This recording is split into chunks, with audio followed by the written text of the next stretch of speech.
अस्सलाम वालेकुम भाईजान मेरे गिरा दौरा पैंदा हत्थ पैर मुड़ जांदे ने, कोई डॉक्टर कोई दवाई नहीं छड्डी, नहीं आराम आ रहा।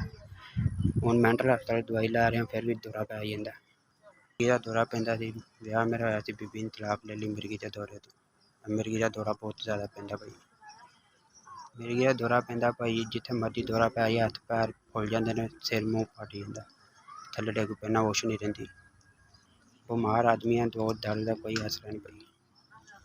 मेरी रिपोर्टां ने डॉक्टर ने टेस्ट लिख के ते नहीं मैं करवा सकता। खुदा वास्ते मेरी मदद करो, मैं भाईजान टेस्ट करवाने अपनी दवाई लेनी। आमीन। ऐसे दुआ करें भाईजान, माड़ा बंदा, भाईजान मेरी मदद करो।